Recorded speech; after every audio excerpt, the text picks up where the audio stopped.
Welcome back to our channel. இன்றைக்கி நம்ம பார்க்க போகிறது ஒரு பருப்பொடி. அதுக்கு தேவையான இன்க்ரீடியன்ட்ஸ் எடுத்து வச்சுருக்கேன் பாருங்கள். அப்புறமா நம்ம வறுக்கும்போது அது என்னென்னு அப்படியே பார்த்துக்கலாம். ஃபஸ்ட்டு நான் ஒரு டம்ளர் துவரம்பருப்பு எடுத்து வச்சுருக்கேன். அதை ஃபஸ்ட்டு ரோஸ்ட் பண்ணிக்கலாம். ரொம்ப தீயக்கூடாது, கொஞ்சம் பொன்னிறமாக வறுத்துக்கணும்.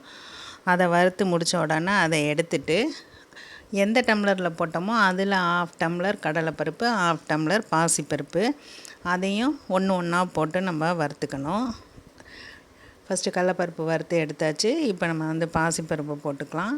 அதையும் அதே மாதிரி ட்ரை ரோஸ்ட்டு தான், ரொம்ப செவந்து போய்டும் பாசிப்பருப்பு, டக்குன்னு எடுத்துடணும். இப்போ அதுவும் வறுபட்டுருச்சு. இப்போ அதையும் எடுத்துடலாம். இப்போ அதுக்கு தேவையானது 1/4 டம்ளர் பொட்டுக்கடலை, அதையும் இதோட ரோஸ்ட் பண்ணி எடுத்துக்கலாம்.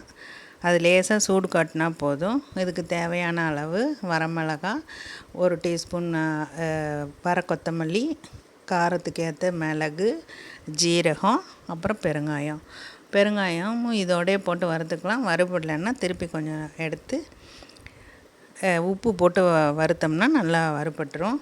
பெருங்காயம் போட்டுக்கலாம். இதையும் அப்படியே தான் ட்ரை ரோஸ்ட் பண்ணிக்கணும். பாருங்கள், அதுவும் வறுபட்டுருச்சு. பெருங்காயம் மட்டும் வறுபடலை. இப்போ இதை எடுத்துக்கலாம்.